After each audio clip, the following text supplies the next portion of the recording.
Rochelle White, good morning. How are you today? Nice to see you. Thank you for showing up on number one these days. Eric Osadola, how are you today? Good morning. Shegun Fatuma, Bidemi,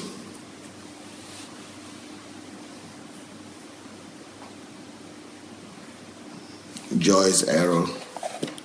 We're going to have a wonderful time. Let me tell you that one. You are going to be thoroughly blessed by this message today. God is going to minister to us. Sultan Paps, Mayowa, Omonike, Adeleke, welcome all of you. You guys are going to enjoy the day. Dalim Madu, Lola Shurunke, Peter Balogun, Ola Martin, Ifeoma Shinedu. We are going to be hugely blessed today by this message.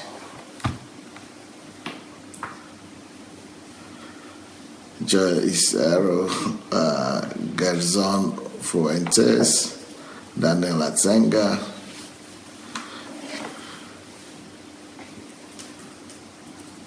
Alphason, Enemona, Lucila Tabua, Bro Say, Onyinye Okoro, Elizabeth, I know.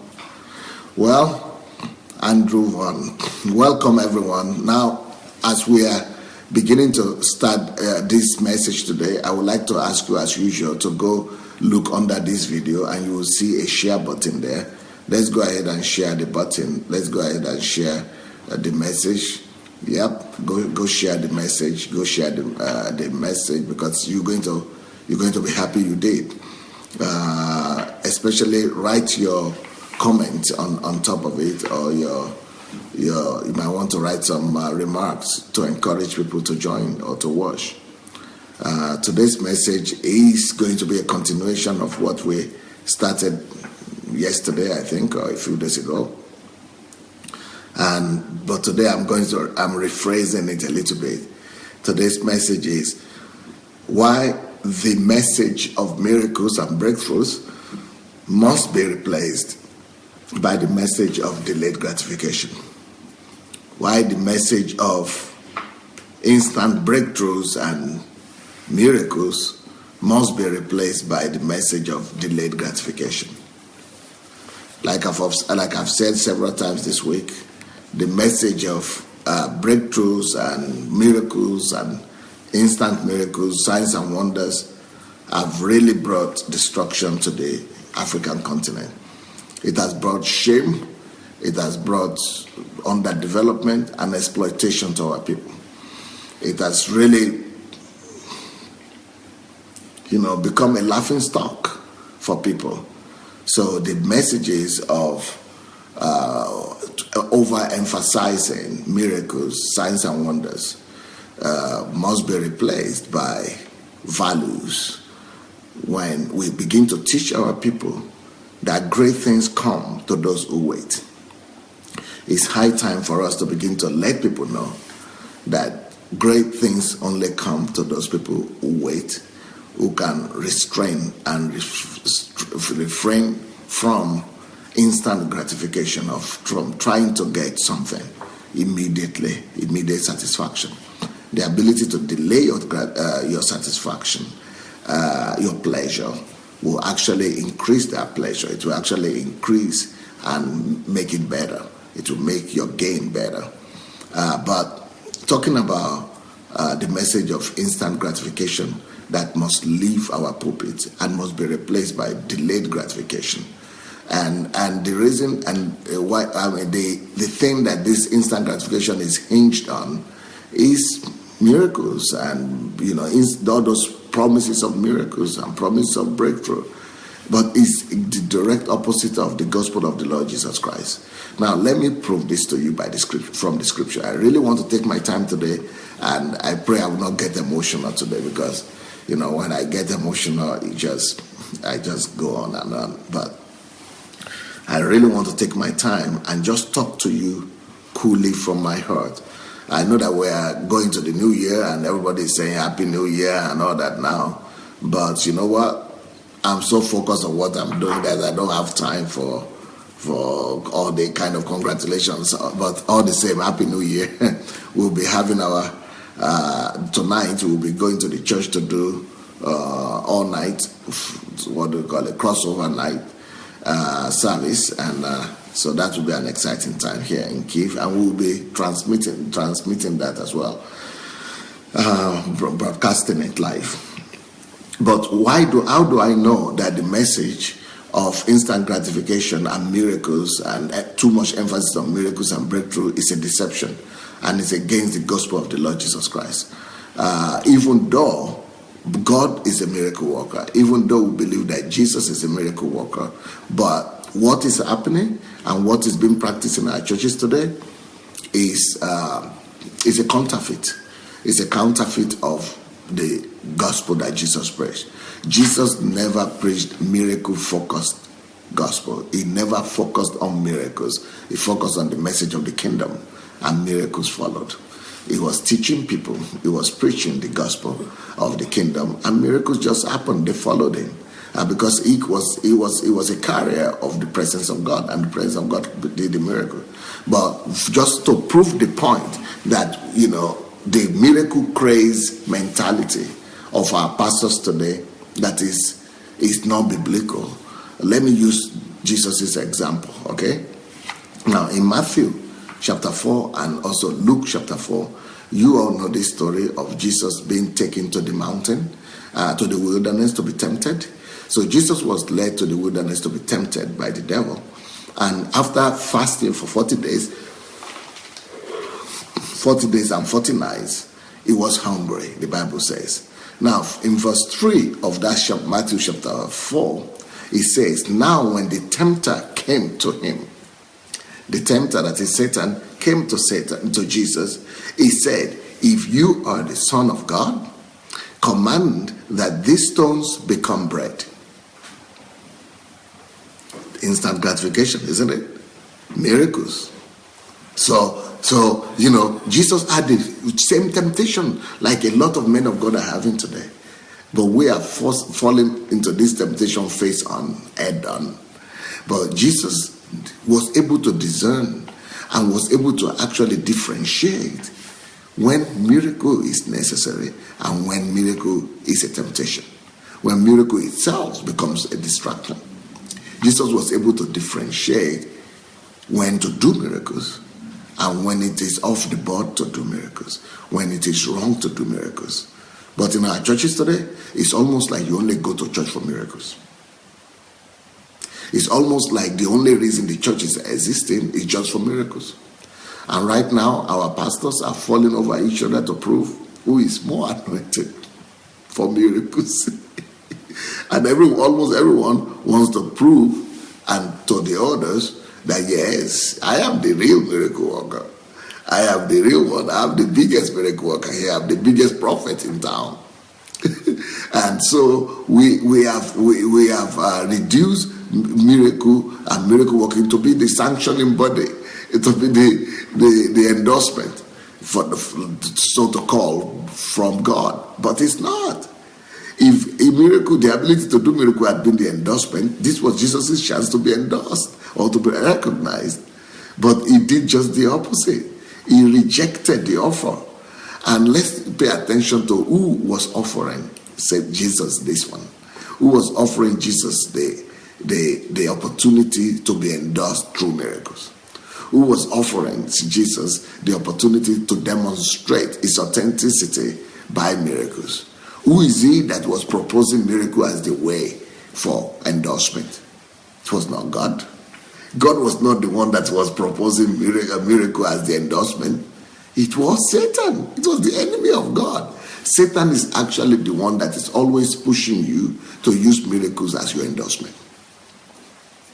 In fact, even when other people went, okay, here is a clear illustration when Satan himself came to tempt Jesus to use miracle as his means of endorsement.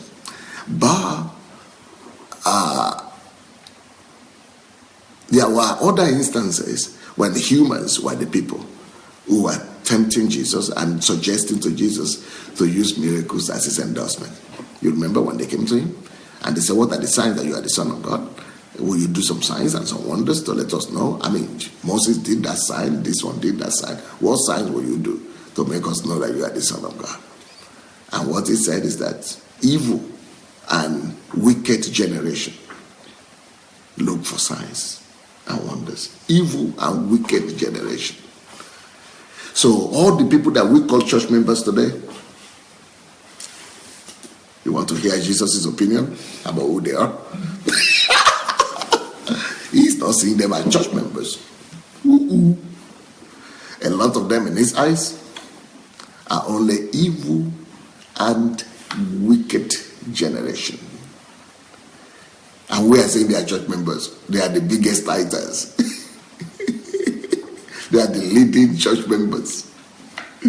The ones that are coming for miracles. Evil and wicked generation seek for signs. Seek for miracles. Because that's not the focus. The focus is supposed to be the nature of God. The focus is supposed to be the characteristics of God, the character of God, the ability, the desire. You should be seeking to know God. You should be seeking to discover God, his nature, his characteristics. That should be the focus. That should be the focus. But when the focus is miracles, you just miss it. So Jesus recognized that. And Jesus will not be deceived by those kind of cheap popularity. Jesus will not allow this kind of deception to get the better part of him. And he was so smart.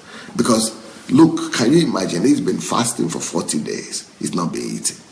Now, let me tell you what. Have you ever fasted for a few days before? Especially when you've not been eating for 40 days. Ooh. That might be a good time for Satan to tempt you. Satan is smart also. He's not foolish. He knows the best time to come with a food offer.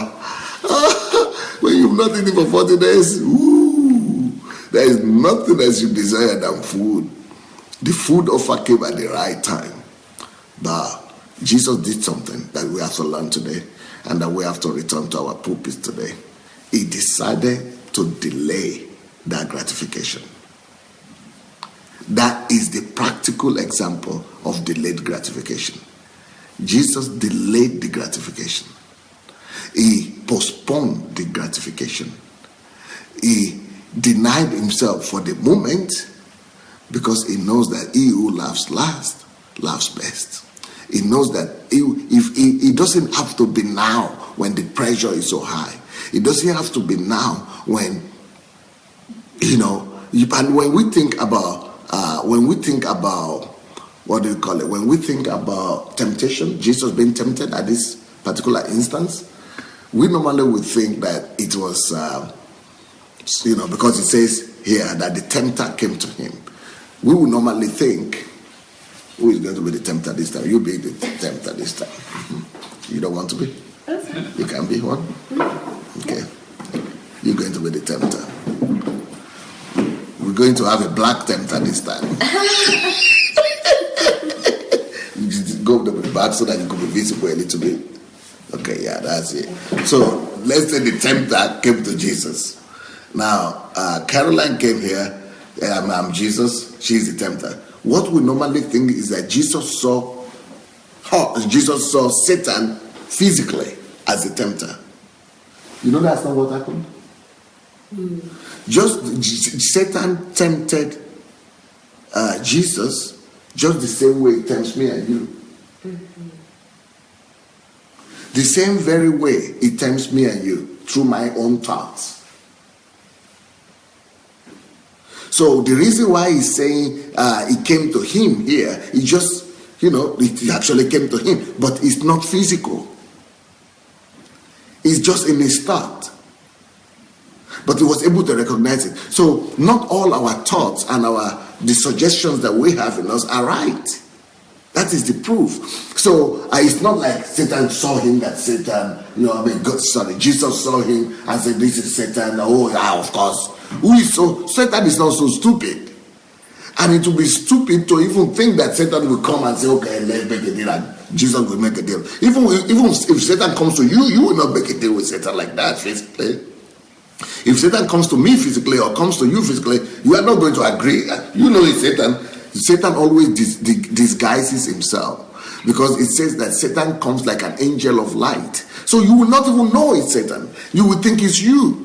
Or you will think it's God's angel, actually. He comes always as the angel of light. He doesn't come as, I'm Satan, I come with an announcement.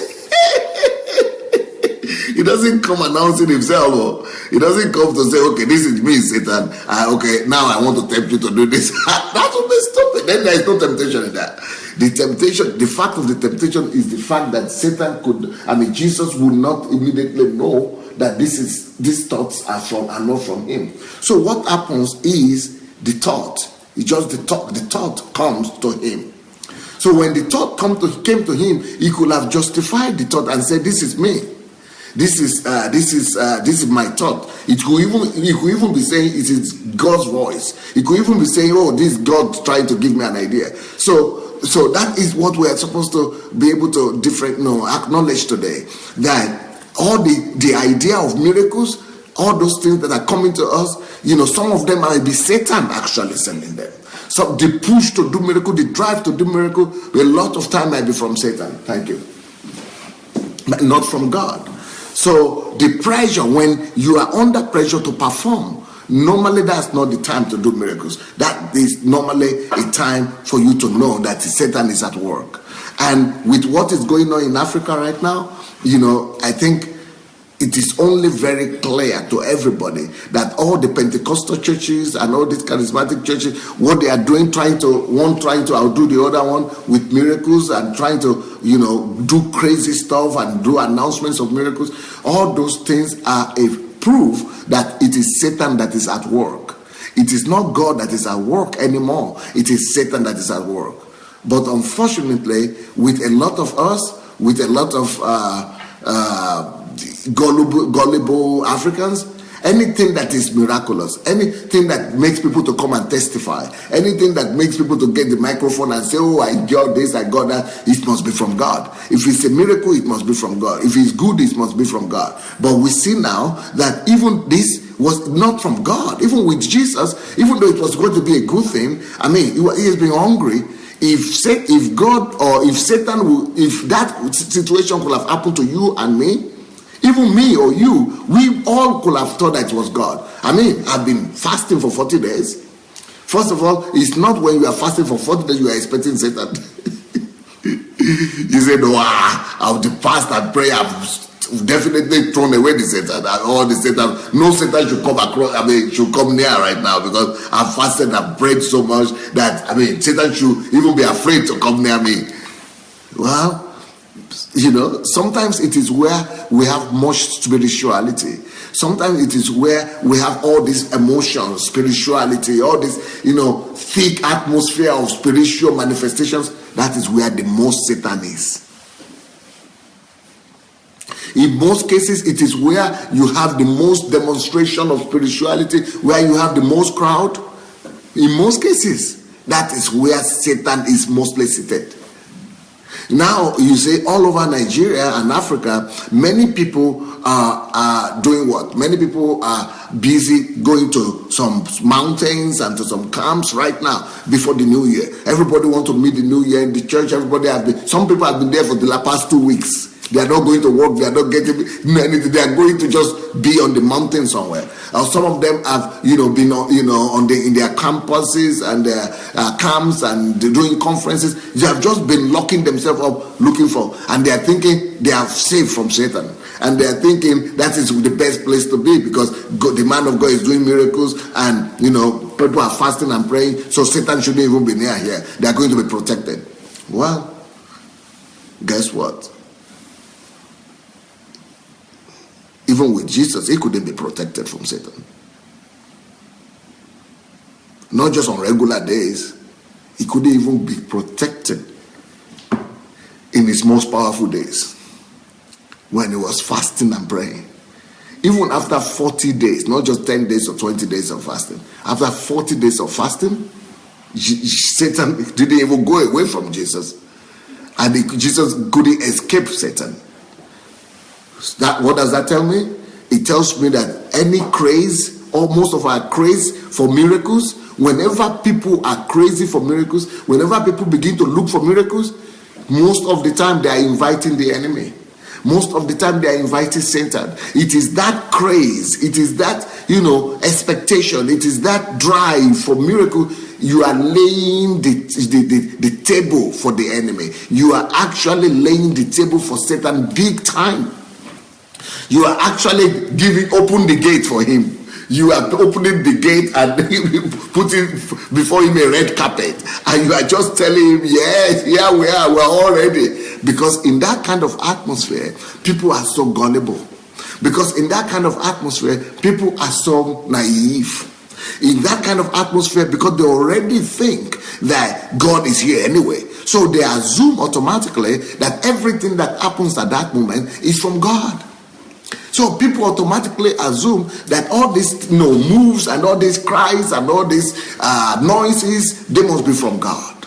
So it's actually, that is the kind of time where if you are smart, you are supposed to be very careful. And that is why in the Bible, God emphasizes more personal relationship with God rather than all those seeking miracles. That is why if you look at the Bible very well, every time that Jesus or the disciple did miracles, it's not because they were looking to do miracles. They were doing the miracle as a show. It's almost by accident. They accidentally went there and they saw some people in need and they met their needs. They accidentally went there and they saw people. They were not parading their miracles. Every time miracles are being paraded, know that Satan is among them. Because even with Jesus, it was among them. It was with him. He went to him when he was fasting and praying. Because it is when you are praying and fasting and all those spiritual atmosphere of spirituality, that is when you are mostly open to it. So because you are expecting some supernatural something, that is when Satan comes. So I would think that it is rather wise for you to run away from those places where people are campaigning for miracles. I would rather think that it is wiser for you to run away from those centers where people are looking for miracles, because they are making themselves susceptible to the enemy that way. So even Jesus couldn't get Satan out of his bag after 40 days of fasting and prayer, which means that the fact that we are fasting and prayer doesn't necessarily get Satan away. Which means that fasting and prayer itself, or the environment of fasting and prayer, doesn't necessarily get Satan not to be there. So if Jesus, we could not get Satan to be out of the way when he was fasting prayer, I'm sure that many of our churches, Satan is just living there. He has permanent residence.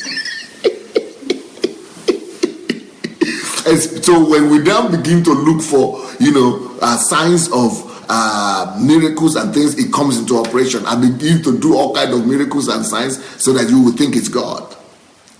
So that's why there has been a lot of deception right now in the churches. What should be done is that we must begin to teach principles of the kingdom. That is what chases Satan away. We must begin to speak the word, putting the authority of the word above the authority of miracles. Because what got Satan to go? It was when Jesus was quoting the word. It was when Jesus was elevating the word. It was when Jesus was, emphasizing the authority of the word of God.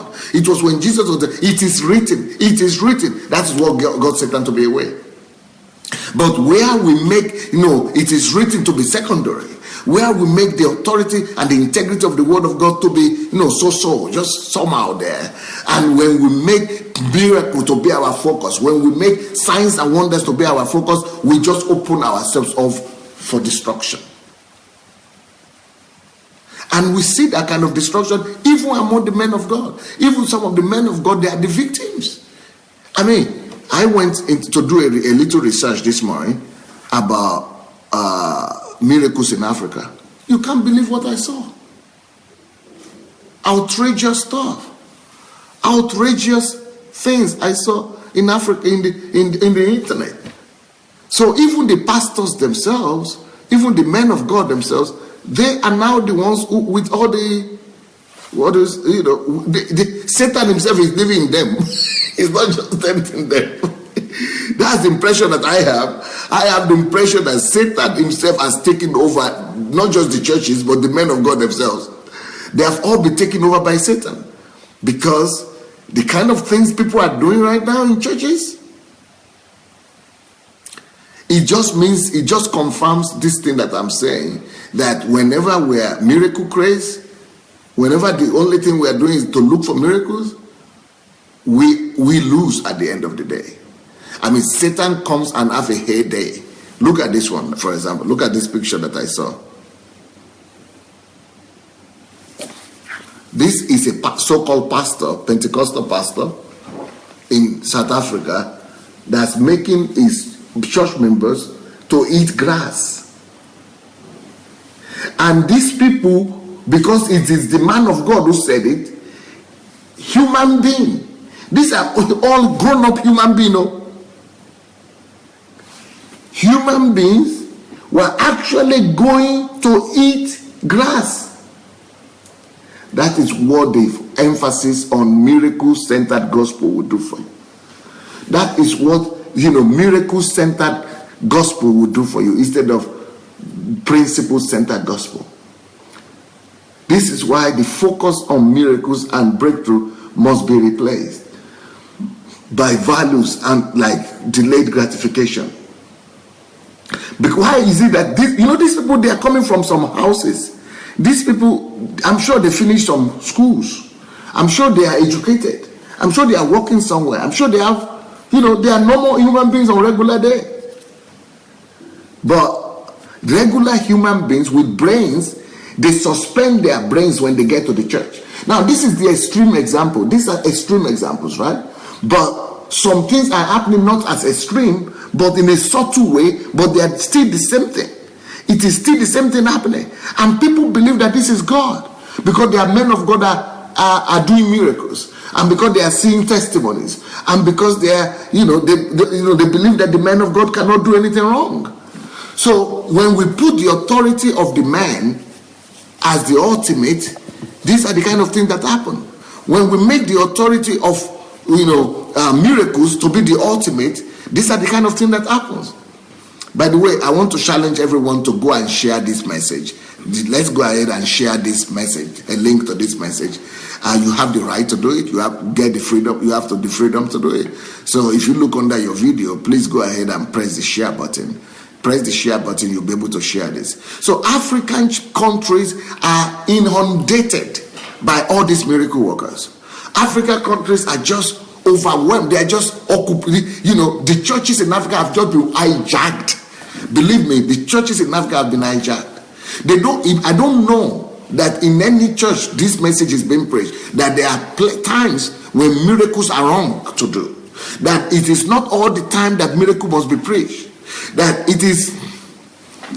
miracles are not supposed to be demonstrated and be done all the time. That miracles must not be the center of the Christian life. That the Christian church must not be all around and about miracles. But this is what Jesus was trying to tell us here. Will you come again, Caroline? Yeah. I want to hold a conversation with you.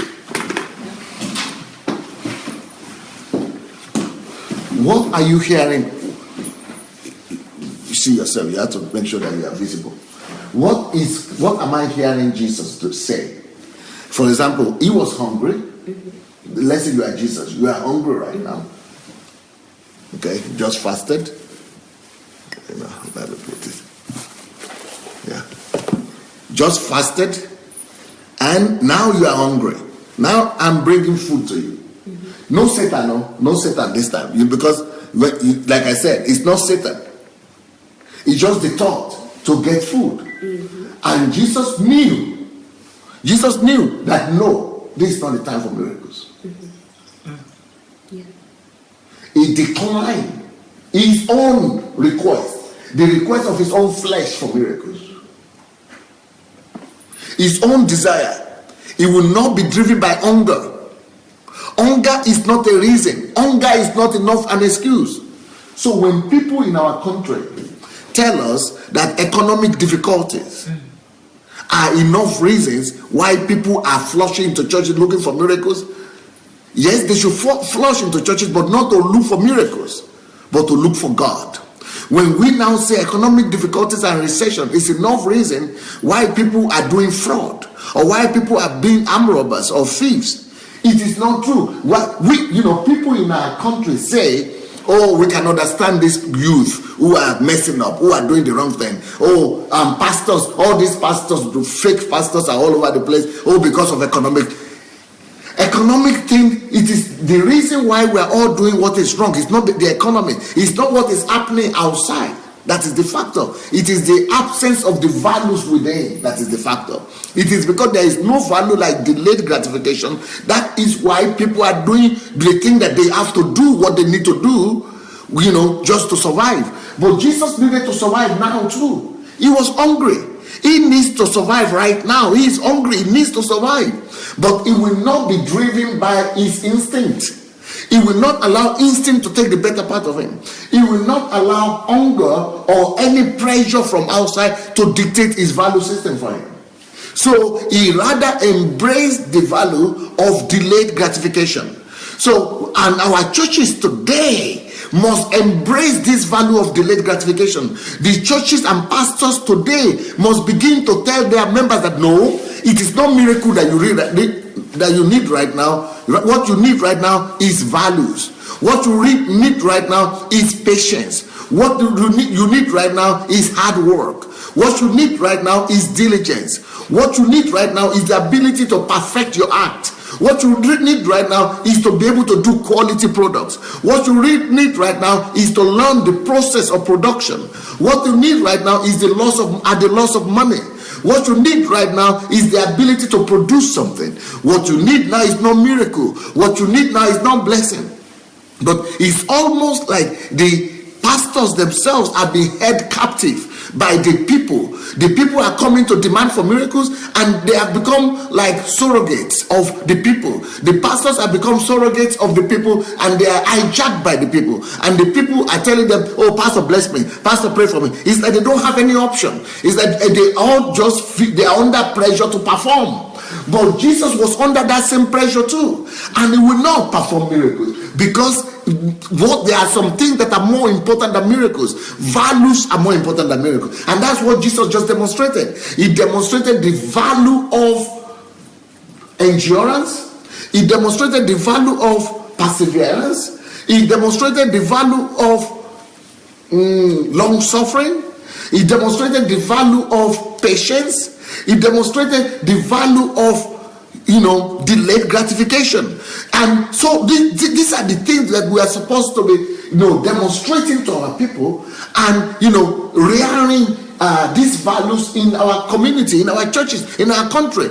But because we are not emphasizing these things enough, people are free, and we are rather saying miracles all the time, breakthrough all the time. We are actually making people to be greedy. We are actually raising them up in the opposite, values, in the vices that that destroy them and that destroy the countries eventually.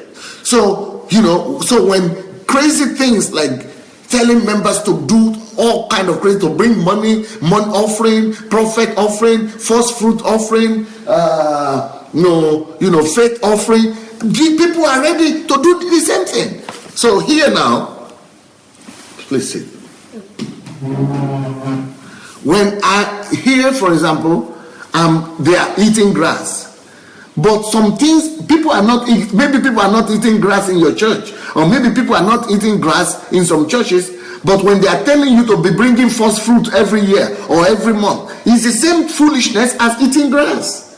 It's the same deception. When they tell you to be planting seed offering, faith offering, and all kind of offering for prosperity and for miracle, it is also the same foolishness. It's the same foolishness as eating grass. So there are levels of this foolishness, but when they tell you also that you have to be coming to church every day, you come to church Monday, you come to church Tuesday, you come to church Thursday, you come to church Sunday, you come to church Saturday, it is also the same foolishness. When they tell you that you have to be taking taking handkerchief and whispering some incantation into handkerchief or prayers into handkerchief and rub your face before you go out, because you have some handkerchief that has anointing by the man of God, so you cannot leave your house without using the handkerchief to hide your face. It's the same craziness as this eating the grass. It's the same thing. It's the same craziness. You know, when they now tell you that it is oil you have to be drinking, you have to be drinking oil, cooking oil. People drink cooking oil. Yes, people do it. And they say, oh, I have testimony. As if testimony is the only criteria. As if testimony is the only thing that is needed. As long as you have testimony, as long as you have stories to tell that, oh, it happened, it worked for me, that's it. Then you are authenticated. It is also the same thing as this. These are hijacked gospel. These are things that are not, they are not logical. It is the same craziness as this one. Or to be pouring Ribena upon people is also the same thing as craziness as these other ones.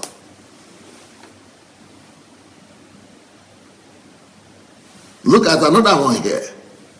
South Africa. This one is telling the members to strip. They have to undress and strip themselves for miracles. Women, men, they have to all remove their clothes and come over there to receive miracles.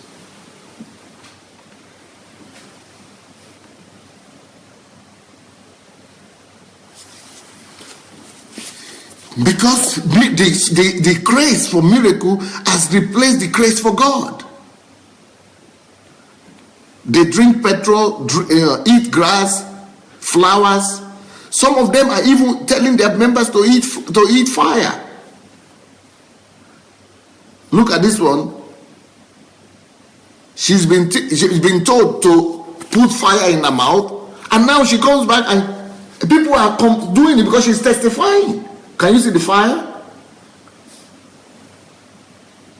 It is the pastor that is putting fire, mash, in a mouth, putting fire in her mouth, and then she comes back to testify. What kind of testimony is that? And people are saying, but it's working, As long as it's working. So these are the crazy things that happen when people are making the miracle as the focus. When we begin to look for miracles as the focus, demonic things begin to happen. Satan begin to have a heyday. Look at another one here. He's telling people to swallow snake for miracle. Bring this snake to the church. For people to swallow snake just for them to have miracles. So we must do something about this gospel.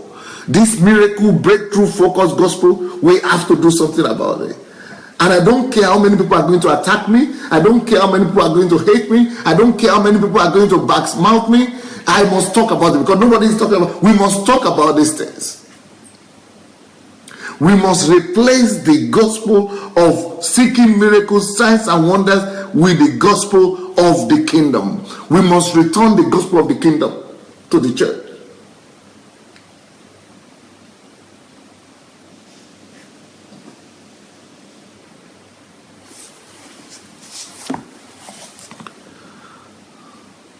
Look at this one. You are a woman. What do you call this thing? Is it attachment you call it, or what do you call it? Come. Yeah. Yes. So like braiding hair. Is it attachment or what do you call it? Some do call it like that. Or what do you call it? Yes. Braids? Hair pieces. Hair Yes. pieces.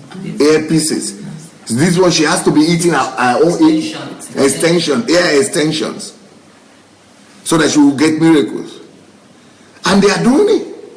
These are in churches. I'm not talking of witchcraft though. I'm not talking about shrines. I'm talking of churches.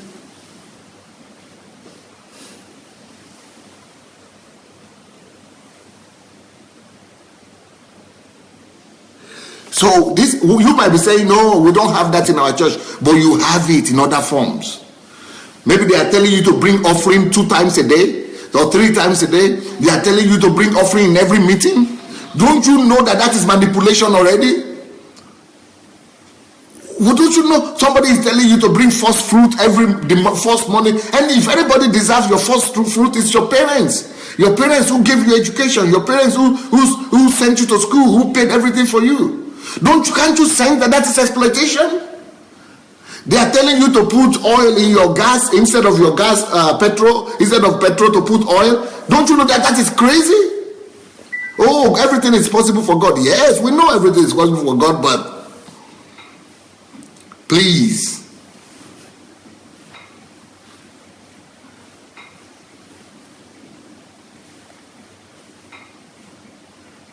There is another pastor that his feet cannot touch the ground in the church.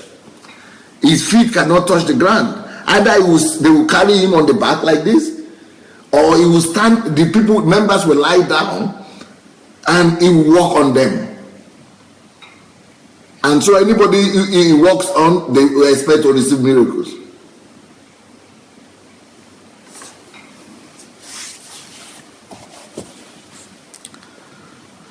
So this is, I'm showing you the extreme cases, right? And some of you are thinking, well, we don't have that. We don't have it that bad in our church. We don't have it that bad. But you have it that bad already. If they are telling you to live, to be in church from morning to night every day, to be coming to spend the night in church like 2 weeks, 1 month in the church and not go to work, you have that already. It's the same thing. Look at this one. It's grass he has to eat for healing.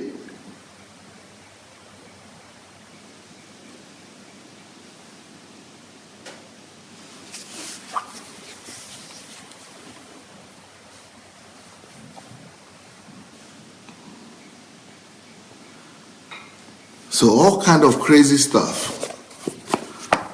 So what do you girls think? Do you want to talk about it? You want to comment on it? Remove your coat. I'm going to show you into the video. What are you feeling about these things? Yeah. Mm-hmm. I want to put you on where do you sit? Over there.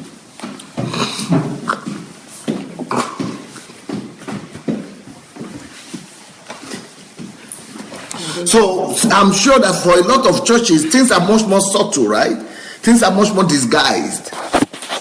You see, I said things are much more disguised in a lot of places. But people are saying, oh, we don't have this in Nigeria. Oh, we don't have this in my church. But there are a lot of other, things that are as bad that maybe I might not know. But you who are coming from Africa, you might know. You need to move closer. It's too light. No, everybody here. So what are you feeling about these things? Shall I start with you? Because you look very sad. This is Ngoya Sharis, everybody. You've been reading the name Ngoya Sharis. This is the beautiful African queen here called Ngoya Sharis. She flew in from Germany, right? Yes. From Germany yesterday. Yes. Yesterday to be with me for the new year. So Ngoya Sharis, it's like you are horrified by this thing. Yes, completely. I actually don't even have words because I'm so shocked. What I have been used to in regards to miracles was mostly just people expecting miracles without actually doing anything. Yeah. But the examples that you have shown right now are just, completely horrifying. I'm speechless, honestly. I'm just eating grass and eating snakes. It's just, I don't actually have words for it because I've never seen anything like it before. So, yeah, it's just, it shows how ignorant really, what kind of ignorance people really have. What level of ignorance is just, I don't know how deep, people must have sunk and how desperate they have to be in order to really... How deceived. Yes, and how misinformed. Yes, how misinformed they have to be in order to really do anything, to get the miracle that they're so desperately hoping for. It's just... it shows how, I mean, on one hand, it's very, very disgusting. And for me, I even had goosebumps, watching those pictures. But it also shows how desperate the people are, that they're so much in need of God. They're so much in need of the truth that they're ready to do anything to just get it. And I think it's really sad, it's really sad to see how desperate they are. And but it also it also stirs up some hope, because it looks like people are really ready to receive the truth. So I guess if they get the chance to receive the truth that you're teaching us, they will be very receptive, because there are some people who are too busy with things that are working and busy with their prosperity life and their good life and enjoying it, so they're blinded to the truth even if it is presented to them. So I guess that state of desperation opens another door to what about this thing I'm talking about, that the message of miracles and breakthroughs must be replaced by delayed gratification? Let's leave the extreme things aside, but the message of delayed gratification, that you need to work hard for what you want to get rather than the immediate thing waiting for God to give them the miracles. Everybody do you see the necessity for that right now in the church, in the body of Christ? Yes, definitely. I mean, people are getting very lazy, with all these miracles that are happening or that they're expecting. They're just super lazy, and they're not being qualified, are not building themselves and upskilling in order to be prepared for opportunities that can come their way, So I've experienced it myself, not being prepared, not investing into myself, and not upskilling so that I can be ready whenever an opportunity presents itself. But instead, I've been waiting for God to open the doors for me to be blessed, working in my corner and waiting on God to do the rest, even though I had other resources around me to upskill and to explore, to grow, to just enhance myself. But I've also lost a lot of time just waiting on miracles to happen, even though it's not, it's not what God wanted me to do. He wanted me to grow and to learn from my environment, to make use of everything that I have, instead of waiting for him, because he can only do so much. I'm blessed with hands, I'm blessed with arms, I'm blessed with so many things that I have, and not making use of it, it's just a disgrace to God. There are so many people who don't even have arms, who don't have legs, they have nothing at all, and I have all of that, and I was sitting there not making use of them. And I think many people in the churches, especially, they don't even spend the time thinking about what they have. They spend time thinking about what they don't have and what God can do for them because of the things that they're lacking. But they can actually create what they want with everything that they have. And it's just, that revelation is so profound. But I think what keeps people, especially church people, from getting to that realization is that they're so busy. They're so busy being religious, that they don't even have time to really sit back and try to have that holistic view on make an assessment of your situation. Just sit down for a second and think about everything that surrounds you, everything that you have gone through. Make an inventory of the things that you have and the things that you want, the things that you're capable of doing, the things that are required for you to get where you want to go, or to get. And we don't do that. We don't take that time to make that assessment. And I think that's the problem, So, do you think the messages in our churches have to a little bit be changed slightly to reflect these things? If they have to, or if they have? Do you think they must change? Oh yes, definitely. I mean, I understand that people are also scared, to not become too materialistic or too secular and to leave God out of the equation totally.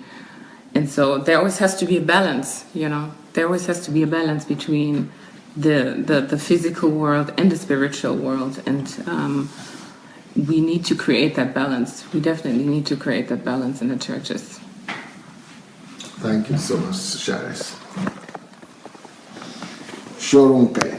Hello. Caroline, you look so sad. I'm just shaking and disgusted because I don't, I've watched documentaries on cults, and that's what these practices are. They're cultic. They're not even gospel. You can't say that they're any rendition of the gospel. They're just occultic. That's what cults do. They take a little grain of the truth and then they manipulate you with it, so that they can have whatever kind of selfish glory or accolade or money that they want. And to just see that, No, I'm sorry, Caroline, but what I showed you is the extreme. But I also want to show you some other subtle things that people are doing. Can you imagine that in my country, Nigeria, people will bypass the poor, they will bypass the children that cannot go to school, they will bypass widows, they will bypass orphans, and be taking tithe and offering to churches. But the Bible, really, if you read the Bible, the tithe and offering does not necessarily belong to the church. The tithe and offering belongs to the priest, to the church, but not only, but apart from the church, to the widows. Tithe and offering belong not just to the church, but to the widows. Who is more in need today? Some of these churches have too much money already. All our tithe and offering must be directed not to the church anymore, but to the widows, to the orphans, and to the desperate people around us, to build the country, to construct the economy. But instead of that, we've been so brainwashed that only church, tithe and offering must only come to church. Is this, for me, that is the same foolishness as eating grass. For me, that is the same foolishness as eating snake. For me, that is the same foolishness as eating and it's just being brainwashed. People have been brainwashed to bring all their money. Some people don't even provide for their families. Some people cannot even send their own children to school. Some people cannot even do what they need to do for their own family, and they will take the money to church. That is the same thing. Caroline, I need to hear your thoughts on all of these things. Just like there are principles to be successful in this life, there are also principles to be evil. And the truth is that evil comes in many sizes, just like success. And even though these are extreme cases, the truth is that we run the risk on a small level becoming occultic in this way, just with those small practices, just by ignoring or demeaning the authority of the word and the principle of God for our own selfish needs, for our own selfish wants. And the reason why it's so easy for us to take the money that we worked hard for to the church when we haven't paid our own bills is because we're selfish and we're lazy, because we think, okay, I can maybe get it faster, I can maybe get what I want quicker if I can give it to the church. So we just put blinders on. We just put blinders on to anything around us that is distracting us from whatever kind of greedy want that we want. And it's not even something that benefits anybody but yourself. If you notice, when Pastor was talking about the story of Jesus being tempted by Satan was asking him to feed himself. That's the temptation, is let me feed myself. Let me bypass what my goal, what my purpose is in life, who I'm supposed to touch, who I'm supposed to reach. Let me just think about feeding myself. That's the foundation of this occultic, this kind of behavior, this kind of evil principle is let me feed myself. So we just blind ourselves to anything that's getting in the way of our own food, of our own desire, of our own satisfaction. Because we're so focused on us, we can't see anything else. We can't see, we will go crazy, we'll lose our minds, we'll hang up our minds just so that we can get our own desire. That is what greed gets you. It gets you. It's just like he said, it's Satan's field day. He wants you to become nothing, because he is nothing. That's all he wants. He wants you to just be so consumed by yourself. That's what happened to him. He became so consumed But with this is himself. all happening in the church, though. Exactly. Pastors are promoting this. Yes. Because the problem is that before any of these people were Christians, they already had that principle. They already had decided, this is about me. So when someone brought them the gospel, they thought, okay, so it's still about me. They haven't changed their mind. They haven't renewed their mind to know that now it's no longer about you. Now it's about Christ. Now it's about the kingdom. Now it's about bringing people to the kingdom. Instead, they've just taken their old ways and just put it on top of this gospel. And so it's not become the gospel. It's become something else. It's become, evil. It's become... Self-centered. Yes, self-centered, selfish. It's become deformed. It's not even the gospel. It's just whatever you had before, you have not transformed. So now you're just continuing it and calling it gospel. And you're just, in a sense, blaspheming. You're, in a sense, just putting dirt all over the gospel, all over this, pure and lovely thing that we have. How can delayed gratification help address this if we change our messages in the churches? Well, delayed gratification is all about discovering the principles of the kingdom, and to hold that as having more authority than any kind of feeling that we have, any kind of desire that we want right now. To say, okay, let me take my time. Let me figure out what are the principles that I need to learn so that this thing that I want can be not only sustained, but it can gratify the needs of many people. That it can gratify first the need of Jesus, of the need of God to spread his kingdom across the earth. That is what delayed gratification gets us. It gets us something that reaches all people, and it reaches for several generations. It brings back or it awakens the sons of God, the sons of God that the whole world is waiting for. That is what the delayed gratification, it is us developing not only ourselves, but it's us also being able to create something so that more sons of God can be awakened. That's what this is, that's what delayed gratification in our church is supposed to be. And by preaching delayed gratification, we can put a stop to this evil. We can put a stop to this just blindness that we have put ourselves in, this selfishness, Delayed gratification can open our eyes to the glory that is the principles of God, the kingdom of God. But as long as we want the instant, we will just continue blinding ourselves till we become nothing, till the church becomes more than a laughing stock that it is today, We have to stop. We have to do something new. We cannot be insane and continue to do the same thing and expect some kind of miraculous results. But why is it that this mentality of miracle in a place like Nigeria is so well accepted, actually? People just think that this is the norm. Mm-hmm. And even people like me that is preaching this thing now, you're not going to be attacked. Yes. People are going to say, I'm the one that is in error, by saying, they will say, I don't believe in miracles. But I'm not saying I don't believe in miracles. I'm just saying that we should put it at the back burner. And the gospel of the kingdom has to be the center, not... Yeah.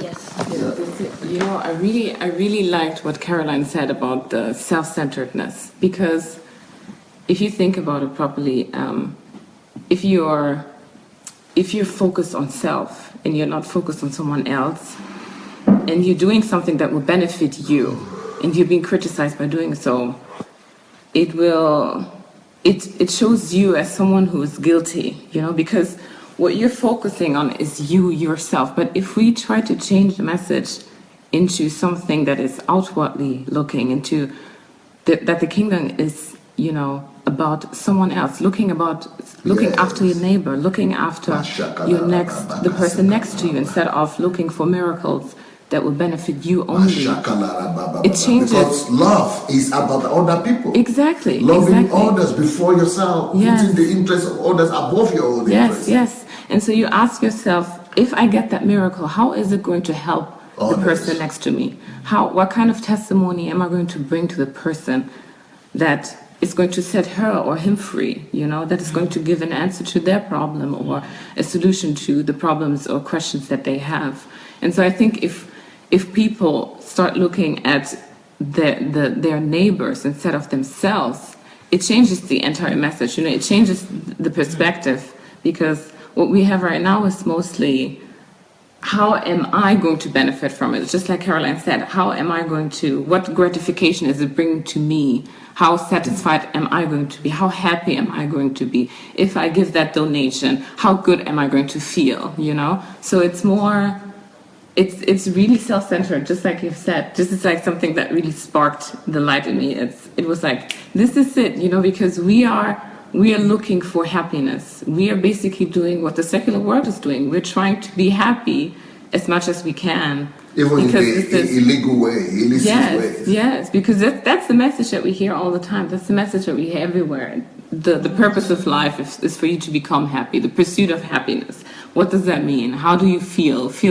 Give to others. And so the church is actually preaching the secular gospel? Yes, because if you look at all those books of motivational speakers and all of these people, what do they say for you to feel good and to find purpose in life? They always talk about, think about organizing your life, and then other points are give to others, like give to charity, give to these, give to that, so that you can feel good, so that you can get happiness from these things. It is really just about you, just about how can you make life so good that it's worthwhile, and worthwhile means, how is it going to benefit you? Me, exactly. How is it going to be making you happy in the best way, the simplest way possible, while still looking charitable, as if you're actually thinking about someone else, But honestly, if you look at it from, like, if you're really truthful about yourself, you will notice that it's all about yourself. It's just about you. I think we should share these messages, really. I think this message has to spread, and I think we need to share this message. Not too many of us have shared the message. Less than 100 people have shared this message right now. So please go ahead and share the message. Look for the message and look for the share button under your video and go ahead and share it. Please go ahead. If you have not shared the message, write something on it. Tell people, write something like, you must wear this. You must see this. You must watch this. You must watch this. So if you are ready, if you really want to be a Christian, you have to see this. So let's go ahead and tell people to watch this program by all means. Okay, Ireti, you are coming from Africa, actually. Unlike all of us that are here, you live in Africa, even though you don't go to those churches, but you don't go to church, actually. That's good for you. That's your salvation, that you don't go to church. Actually, these days, the way for me to discover who are the real Christians are if they go to church or they don't go to church, actually. The ones who don't go to church now are much more respected by me than those who go to church. I know the real Christians by saying that they are disgusted with the churches now and they don't go anywhere. They just do with their friends or their family. That's what I appreciate better now. Because what is happening in those churches is just crazy. Churches will lead people to hell.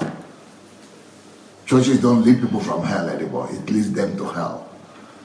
So what do you say about all these things I was talking about? Okay, you said something about you were asking how come Nigerians they just like these things. They accept, this miracle stuff is like they are hungry for it. They want it. You said something like that. They have an excuse because they think that economic situation is an excuse. Yes. But Jesus was hungry and he didn't fall for that excuse.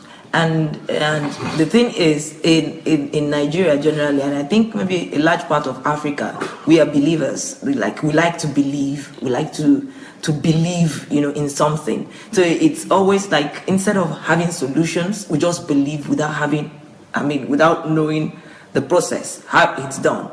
Like in those days, we had herbalists, had witch doctors, people who took care of people, who till they died did not hand over what it was they were using to heal people. Yes, they had, the herbs and stuffs. They could only hand over maybe to one person, which would be the son who was to inherit. Everything was kept as secret. Even, so it's been our lifestyle to to just believe mysterious, to believe in the mysterious, to leave things, in the, mysterious things kind of get us. We're too quick to believe without asking for explanation, without asking for how. Superstitious things. Yes, how did you arrive at this result?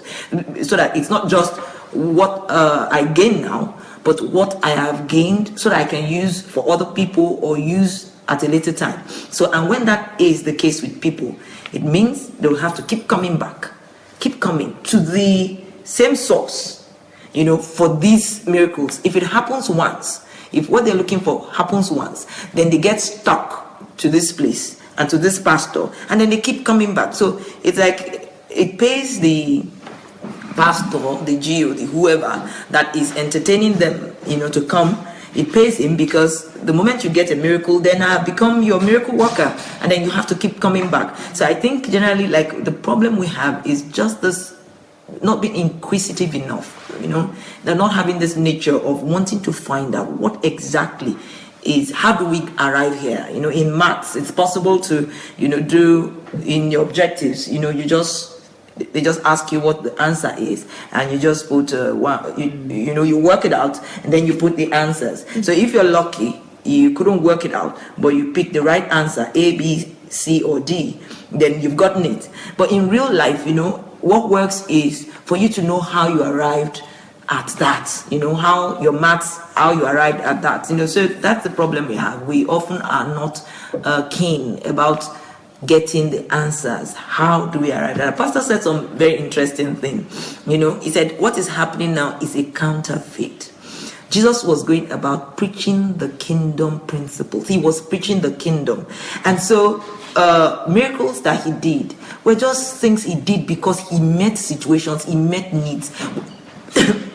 Sorry, when people begin to make miracles the center, when they make it the object of coming together, when people make such a big deal of it, it's a counterfeit. Because the moment you begin to do that, you're taking people's attention away from God, you're taking people's attention away from others, they're taking people's attention to themselves, and problems don't ever stop. Breakthroughs never stop. I was talking with Pastor Tatiana, one of the pastors here in God Ever Say. I was talking with her, Caroline and I, she was sharing with us, and she was like, what you do is that even when you are in your happiest moments, before problems come, that you prepare yourself, you prepare your heart. You're like, even if this particular problem, even though it has not surfaced, when you're your happiest, you're thinking, even if this problem comes, if this problem should come, I'll be standing, I'll be, the worst thing that the devil could threaten you with or could bring fears into your heart about, you're ready that if no matter what happens, I'll be standing, I'll be joyful, I'll be over this, even before they come, rather than have that kind of disposition. I mean, someone is talking about being ready to face what has not come. We're busy, looking at every single problem and looking for solution. For miracles, rather than having the confidence that I will go on in life and do what needs to be done. I think generally Nigerians are failing in this regard, and our men of God are encouraging this seriously. And as I said to Pastor the other day, when he said, are they going to resist such? If they find out it's true, even if many pastors find out that this is the truth right now, because this has become a lifeline to them. This is what makes money come to them. This is what they feed on. This is what it will be difficult to let go. That I am sure of. It will be difficult to let go. Some very honest ones with integrity who have been in the wrong, yes, they will change. But others will fight because they don't know any other way of making it. And there's some who came into all this because of because it's lucrative, because it has become something that you make money from. Church has become something that makes big money. So it will be difficult for some to, but we're believing that yes, now eventually we'll all get there. Nigeria will get there. Okay, someone is asking here, please sir, is not going to church again the solution? I think we can be going to church to correct those things that are wrong. So I stand to be corrected. The thing is that how can you go to going to church as a church member to correct what is wrong? when you are not the one in church. You can only correct when you have the authority to correct. You can only correct when you are the senior pastor, or even if you are a branch pastor and you try to correct something, they will chase you away. So is not going to church the answer? Of course not. But church is not always building. Going to church might mean meeting together with people of like minds. Going to church might mean, meeting together in your family, meeting together with your friends, meeting together with people who really love God. But not the church we have understood to be church today as church buildings. And those church buildings and the big denominations, they are the ones leading people to hell. That is why I'm saying that you say you can change.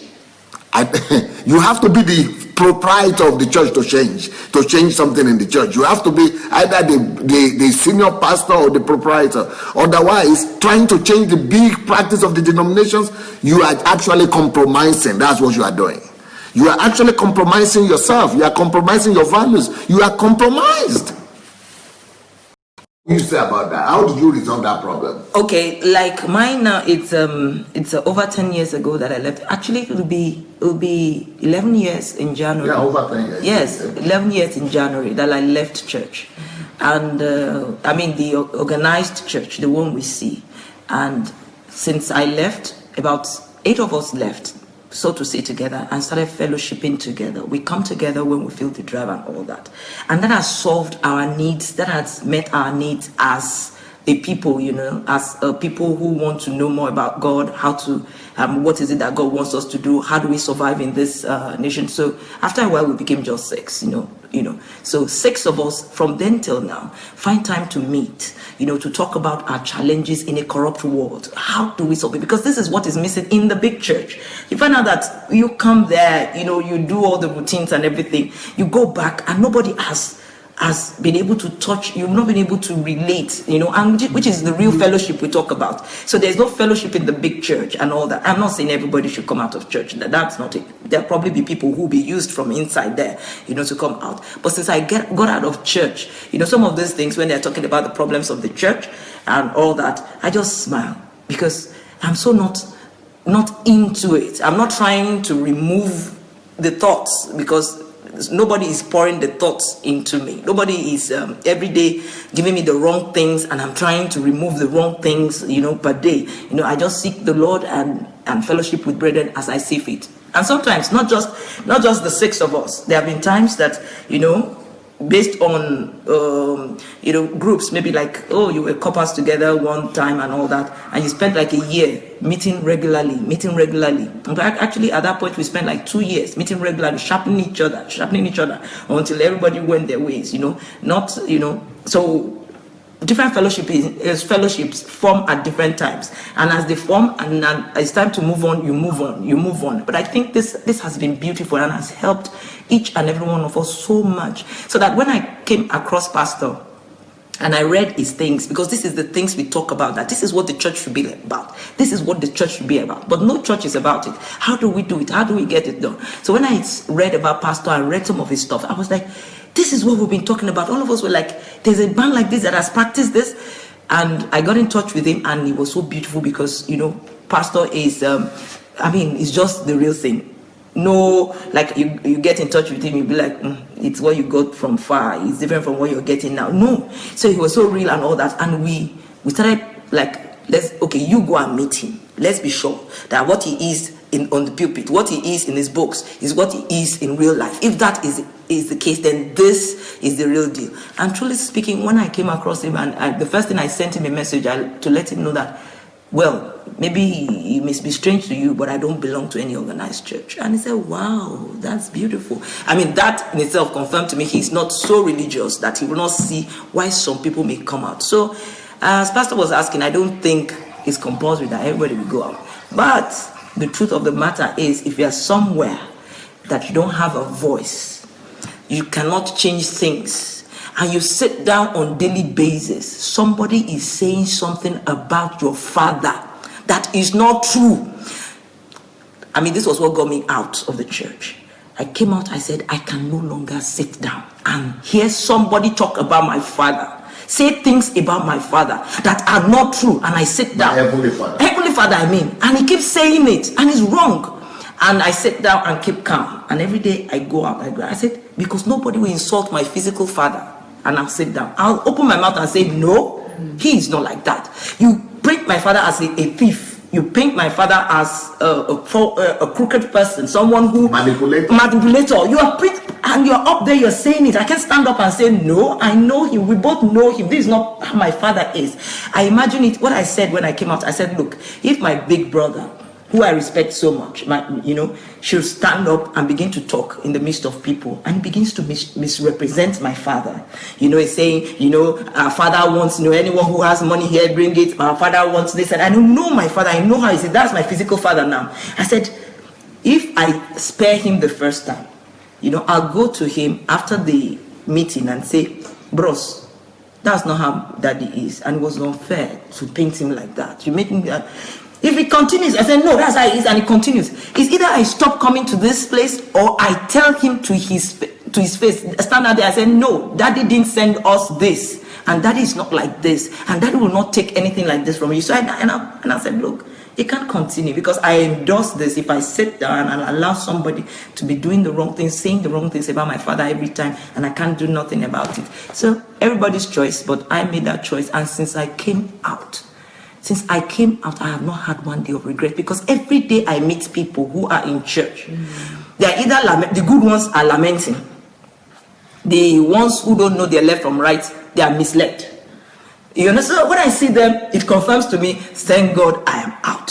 Thank God I am out. And God also himself confirms every day, because he keeps walking with you. You keep walking with him, and you are getting confirmation that thank God. What about these people thinking that without the blessing of their fathers, their papas, that every little thing they want to do, that's why they cannot leave church, because they must get blessing. They must be blessed by this. They must be blessed by that. Is that not the reason why people cannot? Where do you get all your blessings from? Exactly. I was going to say that, because I've been blessed. Every day I enjoy the blessings of God. The truth of the matter is, I never believed in getting blessings from a man of God before you go your way, before you do things. Yes, it is a good thing if you follow somebody, and you followed him for a while, and then maybe you want to go out from under him. You don't want to do that, with the kind of blessings. Yes, you don't want to do that, fighting him or doing something that, that's the kind of blessings I understand, in the sense that you want to go out and he's happy. He's glad, you didn't make him sad when you're going on. Although at times some who are so blessing to do every yes, thing. I know. So when it now comes to, but apart from that one, that you want to go out amicably, do things amicably, apart from that, whatever you want to do, you need him to then say, so what do you have the Father for? What do you have God for? What is God's place in your life? He has blessed you. You are blessed. I remember one day, though I had taught my children that principle, I made a mistake one day. I wanted to get my firstborn to do something, and I said, sweetheart, look, the Lord he will bless you. Do this for me. He looked at me and said, I'm blessed. It was 9. It was surprised that I would tell him God will bless him, and that was an error. It just came out. I don't wanted to use that, but I said, but I'm blessed. So I'll go and do it for you. He was looking at me strangely, like, what the thing to say. So I'll go and do it for you, but I'm blessed. I said, yeah, you are blessed. That was an error on my part. In the sense that, look, you are blessed. You are blessed because you belong to the Father. Your sonship, you are blessed. You are a son. You belong to the Father. The Father covers you. The fact that you belong to the house is where your blessing is, in the house of God, to God himself. So it's a big error to think that it's when you belong. It's when a man of God lays hand on you or say you are blessed, then before you go out, or gives you a handkerchief or gives you oil. That's error, You have something to say about that? About the challenge of today. If you find yourself in a situation like that, whereby the churches don't, they are wrong, and you still feel you still must be there, or what do people think should be done in such a situation? Well, I personally am not going to church either. Since I moved to Dublin. You got delivered. Yes. Yes, I got delivered. I can say it that way because I was trying to find a church when I moved to Ireland. I moved to Dublin. This was like the first thing on my mind was try to find a church all the time. And I went to so many churches and actually didn't find one. And I was thinking, but some people will still compromise. Yes. And think because of the tradition. Yes. Tradition is more important to them than the truth. And it was, to me, I was thinking that this was my first goal, to find a church, because this is my duty as a Christian. I have to find a place where, I have to gather with my fellows and we fellowship together and everything. And so when I was really confused, and I actually contacted Pastor Tope and asked him what I should do, because I was really confused. I was thinking, do I really need to go to a church?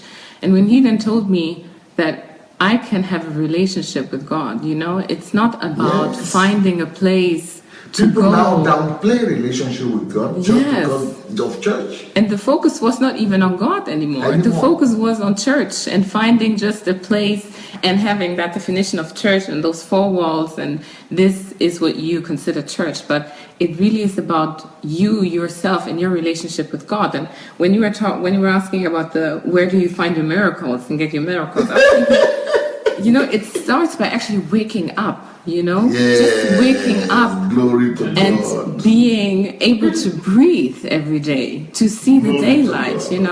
I was just having that realization of waking up in the morning and understanding that you are alive, that you still have that gift. You still have the possibility to leave a trace on this earth as you're waking up. And the moment that I understood this, it just changed my life completely, because I understood that I have everything in me, that I truly am the church. When we say that you are the church and not the four walls of that building, and that you as a person, you and the relationship with God that you have is what makes the church.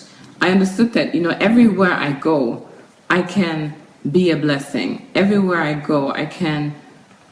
It's a miracle to actually just walk, to be able to afford certain things, or to be able to smile to someone and to just bless another person's day, to be able to help another person with the smallest things that you have. You don't have to, heal, a leprous person or whatever. You can also just help someone who's, in sorrow. You can talk to them. You can lend an ear. You can do so many things on a daily basis. So many small things that we just overlook so easily because we're looking for the big miracles, that we're supposed to get as Christians. Like eating the grass. Yes, exactly. For whatever sort of healing. The relationship with God, it's not that you have your miracles on one hand or your church life on one hand, and then you have your life on this world on one hand, but it's both things together. You're walking daily with God. It's like jogging with your trainer. You're running in the morning with a friend or with a trainer. With you God. have a relationship. You're discussing about, okay, where should we go? Should we go this route, or should we take this direction? How should we go? And he gives you his input, and you take decisions. He opens doors or he closes them. You trust that he's with you, and that every step of the way, when it says in the Bible that he will direct your paths, for him to direct your paths, you have to have a path. First of all, you have to walk. You have to move something for him to be able to place it correctly. If it's on the wrong spot or whatever. And so we're waiting for him to do all of that, even though he's saying that he will direct us. It's not like he will walk for us, but he will help us to go to the right direction as soon as we start walking.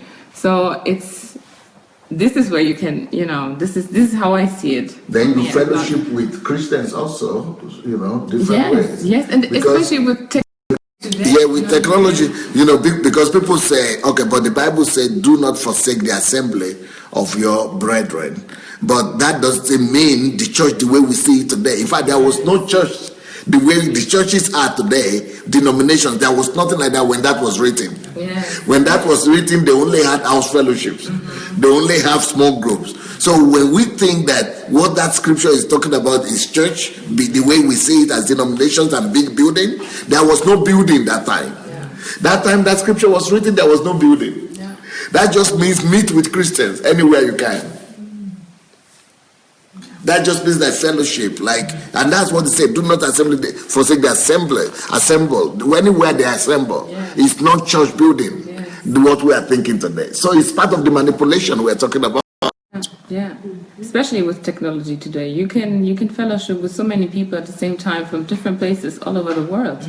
It's not about meeting at a certain spot. It's about fellowshipping. It's nothing geographical. Yeah, between people, it's relationships. So, yeah. Yes. Well, I have a little bit of the opposite story where I did get kind of sucked into the church thing, but I think it was me too, not wanting to forsake the assembly of the brethren. And where I was living, or where I moved to, LA, it's not like you're meeting Christians on the street. So the only way that you're going to meet Christians is in church. Yeah. The thing is that, in my case, when I went to church, that was my goal. My goal was to really find good Christian friends. That was my goal. And the problem is that the church is one that, when a new person comes, they're really excited, and so they get really involved, and they seem to very much care about you. And so I'm thinking, these are my friends, right? Then next thing you know, they're asking you to serve. And so because you feel like these are my friends, you go ahead and you serve. And then their excitement starts to dwindle because you're already serving now. Now you've become kind of like one of their workers. So now you begin to see that they're falling off. They're not as excited about you, and you're wondering, so what happened to my friends? Next thing you know, maybe you don't show up to church on a Sunday. Maybe you didn't, you had to not serve that Sunday because maybe you were sick or whatever. And you're getting somebody from the leadership team says, okay, let's have a coffee date. Let's sit down. Let's talk. We haven't really talked. You go and you think that they actually want to maybe freshen up the relationship, rekindle the friendship, get to know where you are in life, and really get involved in your life. The end of the story is, why weren't you on church on Sunday? So then you're feeling pressure now. People are looking at you that you weren't at church on Sunday, and now you're serving on a team. And not only are you serving, now they've promoted you to leader. So now you're a leader in the church. So now they're putting pressure on you because now you're a leader on the church. It's just it's manipulation too. But you don't know what it's happening. You're being slow cooked like a frog in a pot of water. You don't know what's happening till now you're tied in so many different directions. And then by the end of it, now God told me at the top of this year, actually, he said, I don't want you to serve anymore. And I half obeyed him, and I stepped down from I was actually serving on 4 different teams. So I stepped down from about 3 of them. And then my one team that was really struggling, I said, okay, God, please give me peace. I just need to help them, and things like that. And God just gave me peace. He's like, okay, go ahead. At the end of the day, they ended up promoting me, and I ended up being, in charge of certain Sundays. And at the end of the day, it just became a distraction for me. And then God grew the team by 3 times. And he said, I didn't even need you to grow the team. You didn't need to be there. This was around September. He was like, you just wanted to be there because you wanted to look helpful. You wanted to look like you were responsible. That's the problem, is that when you are being manipulated into a place of feeling like, oh, I have to be there. Now I have a responsibility. You feel like now it's your responsibility to not let the people down. You're no longer thinking about God. You're no longer thinking about your relationship with God. You're no longer even thinking about your relationship with the people in the church. You're thinking about not disappointing the people who put you in whatever position. Right. But that pressure could actually make you to lose your focus on your personal relationship with God. Yes. But you are now more concerned about pleasing. And that was the war in my spirit. Say that, please. Say that, put that all together. That you lose your focus on personal relations. Yes. So now your focus, in the beginning, it was, let me find people who can continue to help me sharpen myself in Christ. But now, because of all this responsibility, all this kind of obligations in the church, suddenly now your focus has shifted. You don't even know when it shifted. You don't know quite when that happened. But suddenly it shifted. Every Sunday now, you're nervous about getting there on time, smiling at the people that are there. Your focus is, you realize that by the end of Sunday, you haven't even talked to God. You haven't even talked to anybody about God. You've just been doing pleasantries and trying to be at church on time and do the right things. And you haven't done anything. It has done nothing for the kingdom. It has actually stolen your relationship. It has stolen your time. It's stolen, time is life. With God. Yes. It has stolen your relationship. Yes. What matters. Christianity and church going is supposed to be about personal relationship, developing personal relationship with God. But what it has done, it has stolen that intimacy, that personal relationship with God, just because of religiosity. Religion steals personal relationship with God. Yes. So that was my story, but the end of the story is that as soon as I said I'm leaving, that's when I got the opportunity to come to Ukraine. So I'm no longer going to be going to church, I'm going to go to Pastor Sunday's church. But I definitely, when I came here this last HMT, I realized that what was I doing? What was I doing? Making excuses for other people, not even for my own relationship with God, but just for other people's, people who are getting paid to do their job in the church. They're telling you to now sacrifice your own relationship so that you can come and, build their own vision. It's a web of lies. But everybody in this church, they believe that they're doing the right thing. That's the thing. You know that their heart is good, but you also know that what they're doing is manipulative, but you make excuses for them because, they want, you want to make it seem like, it's not that bad. It's not like a cult. It's not like those other churches, those over religious. It's not like that. It's just that they don't know. You start making excuses, and before you know it, you're in a place that isn't good for yourself. So. The most important thing is actually personal relationship with God. Church is nothing if it will not lead you to a stronger personal relationship with God. Church is only for that purpose. When that purpose is lost, because the Bible says that your tradition makes the power of God of no effect. If the traditions in churches, if the practices in churches is not bringing you closer into a personal relationship with God, you have to run away from that church. Don't just quit going there. You have to run away from it.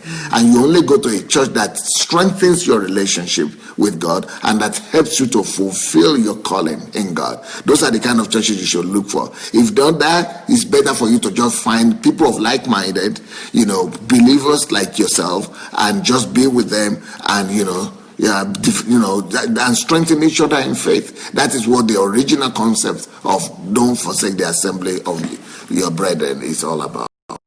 Yeah, you said something in church shift, when you talked about the fact that the things we do in church, when we come to church, they are supposed to just be things we do to maintain the house. Yeah. These are housekeeping. This is housekeeping. Just like you will keep the house. Everybody wants to go to work on daily basis from a house, but you must keep the rooms clean, keep the sink clean, your bed and everything. But it will be disastrous if a father should raise his children to say, washing the plate is what you are called to do all your life. And making bed is what you're called to do. So train well and continue to, that's what ushering, that's what being in the choir and all this is what they are all about. It's just supposed to be for our gathering. And when we gather, we do all those things, and keep the place clean when we are through, so that we have charged ourselves up for the work outside. Some people think that going to church makes God happy with them.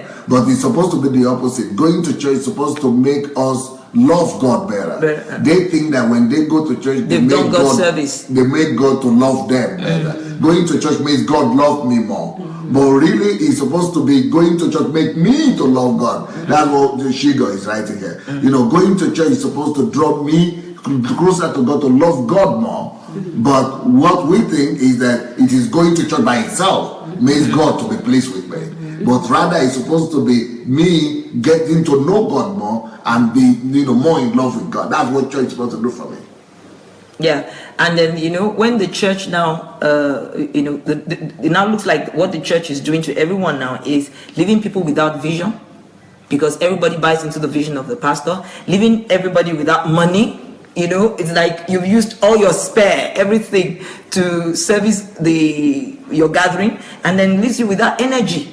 All your time, all the spare energy, everything that you have, you give into church. And because it's not that's not the perfect will of God for you. You don't, more energy does not rise in you. You just see yourself giving into this purse. You keep giving into this purse, but you don't see it actually affecting anyone, or all the things, all the burdens in your heart, people that you don't want, you understand, you don't see it affecting them. This is the problem. Because if, for instance, you were giving your money into a place and then you see it touching the lives of the motherless, which is your burden, then you are happy that this is happening, but when you give your money into the church, all that you can spare, you give it to the church, and then the motherless are there, they still remain on taken care of, and the widows are there, they are not taken care of, and then your man of God is has best, it has best of cars, and he's telling you we're going to have aircraft next year, we're working towards it. He's not in any way satisfying the deep needs of your heart, and then you continue to feel more and more empty. You're not, so energy is dissipated. You're not having, passion, the passion to do more is not there, but when you find yourself, like after living here, what I myself and my husband found ourselves doing when we go back to Nigeria, when you find yourself going to a place and meeting needs by yourself, doing things, rehab and all that, your passion, your energy, even the money you thought you didn't have you just come out, because tell them a little bit of that. What did you begin to do after you left Kyiv? As soon as they don't know. As soon as we left Kyiv, my husband and I went back, to the group of 6 that we I'm sorry, before you say that, someone here is writing to Caroline and said to that lady in black, God can never tell you not to serve. His name is Temitope Adewale Odeshi, or her name. Huh? She was saying to serve in that church. Yeah, God can never tell you. That was not God telling you not to serve in that church, because so he's saying that. But you see, this is another one of our religious. Why should serving be in that church? So you mean God can never tell her not to serve in that church? What about if God wanted her not to serve in that church, but to serve people outside the church? That's what the writing is just talking about. That serving in church is just homekeeping, but the real serving is supposed to be in the field. So the fact that God told her not to serve in that church, you are questioning that and say that God couldn't tell her that? Who told you that by stopping to serve in that church, she stopped to serve altogether? That was when a real service started.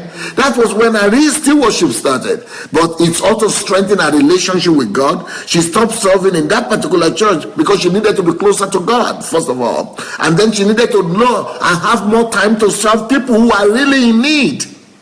And that is what Ireti is about to talk about now. She is not going to church, any organized church. She doesn't belong to any church, but she and her husband and her team, they are doing work. After they came from Kyiv, she will tell you now, more than some churches are even doing. Yes, when we got back to Nigeria, the last week before we left, we visited a few rehab centers and all. And when we visited, there was just this. Yeah, in Ukraine. Right? In Ukraine, we knew it, this, because I'd been here 2 times before then. That was the third visit, but that particular time we just knew that, look, we were charged.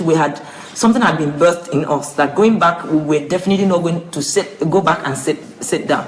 So when we got back, we went to the only correctional center, like they call it remand home. It's a place for stubborn children, you know, they call it juvenile delinquents, yes, juvenile delinquents, you know, and we went there, you know, but apart from that, they also keep mentally challenged people there, you know, they keep some handicapped, it's a mix of things, you know, you won't believe what is there. So when we got there, the situation was so bad, you know, we saw the children not well fed, you know, it's a government place, you know, but you know, the way they were treating the children and all that, it was just not it. Even the children weren't going to school. And this is in Nigeria, you know, as bad as it is in Nigeria, there's a law that says you still must not leave children, you know, children must not stay home and not go to school between the ages of 5 and I think till like 8th grade. It's compulsory. So it's not possible for government not to make provisions for these children to be in school. But of course, government is making provision. The food they were eating was so bad. So no meat, no fish, no egg, no nothing. Just some rice with no color. You know, they just put coloring. No, it was so bad. Okay, getting there, we tried at best. We put in our effort. We did everything we needed to do and all that. Of course, like Pastor will always tell you, once you start doing good, some people start kicking. You know, at first they received us with all their with so much joy that we had come to help the children. We became the children's confidants. We became the children's hero. All the children, they'll come to us to tell us what was the problem and everything. It got to a time. Before you begin to talk about the problem, what did that do to you? What sense of fulfillment? What did that do to you? Because you didn't even do that when you were church members. No. In fact, when we started, as much as when we're church members, as much as this was a burden in our hearts, and we're thinking, why was the church not doing it? Why was the church? We didn't see that in ourselves, even though we're criticizing the church for not doing it, that we still did not understand that we were supposed to do.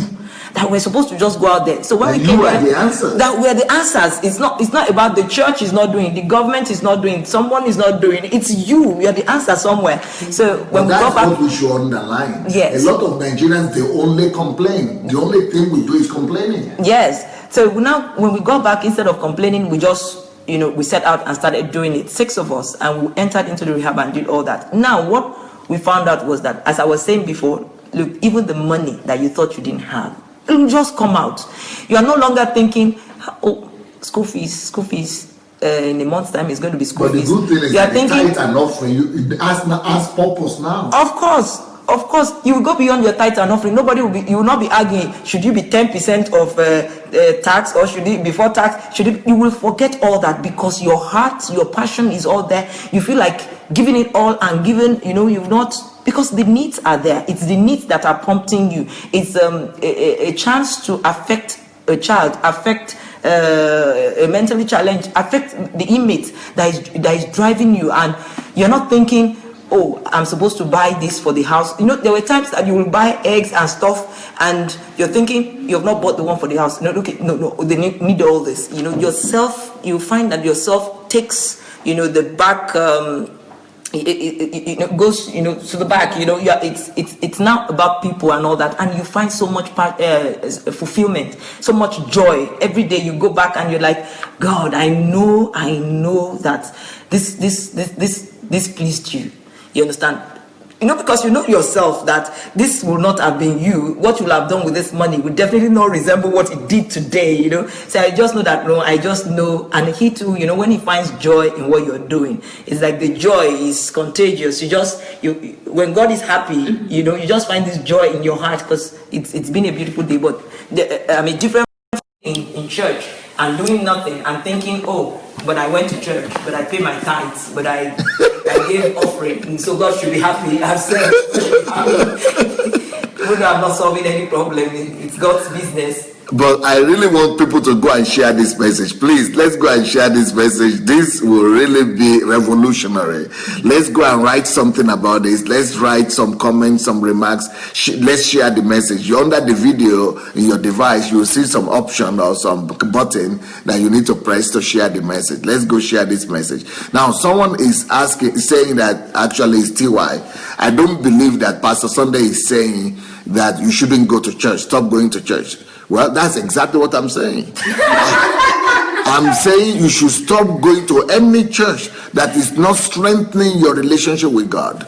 any church that is not strengthening your relationship with God, any church that is not bringing you closer to God, any church that is not helping you to come to fulfillment, any church that is not bringing you closer in personal relationship with God, to develop your personal relationship with God, and to any church that is not helping you to come to fulfillment of your calling, you need to not just leave that church, not just stop going to that church, you need to run for your life, run away from the church, stop going.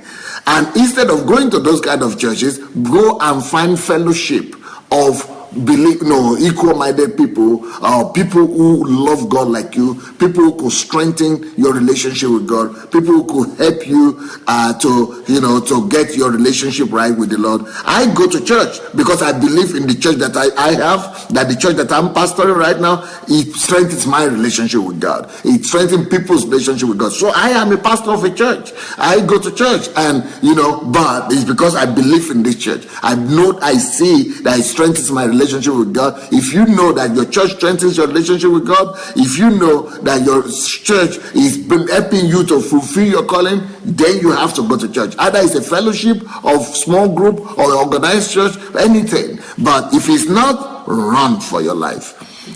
So now what Ireti is saying is that you being outside of organized church, they organize themselves to begin to do what Christians believe. It's not time to read now. It's not. Put it in down. Sure. No, it's not time. You are a hero.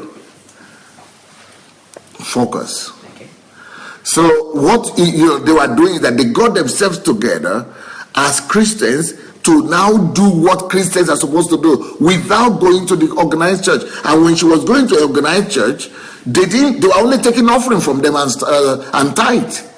But now these people are using their tithe and offering to do what Christ demands from us to do. And nobody is organizing. They organize themselves to do what Christians are supposed to do. And they are now not just giving tithe, they are giving more than tithe. They are spending their extra money to make the world a better place, to spread the love of God and the kingdom of God in their surrounding. That is real Christianity. Real Christianity is not measured by you going to church or not going to church. Real Christianity is not measured by membership. Real Christianity is your personal relationship with God and your practice, how you are carrying the gospel, how you are carrying, fulfilling your calling, and how you are spreading the qualities of the kingdom of God on a daily basis. So if you are going to local churches or organized church and you are not the only thing you are doing is just patting yourself in the back and say, oh, I've given my tithe this way, oh, I go now, the pastor sees me, the members see me, I dress well, I bring my tithe, I minister, I serve in the church. That is not Christianity. That is not the parameter to mention or to use to mention your faith. The parameter to use to measure your faith is how that church going is strengthening your relationship with the Lord, and how it's helping you to fulfill your calling and your giftings and to conquer your promised land. If you need to do that only outside of the church, you have to come out of the organized church and begin to do that. That is when you are a Christian, not when you are going to church. So what they have done, the model that Ireti and the friends have done, is to come out of the church, gather themselves together, and become Christians. They are not giving their money, their tithe, their first fruit, or anybody to people who are just using them for what only God knows what.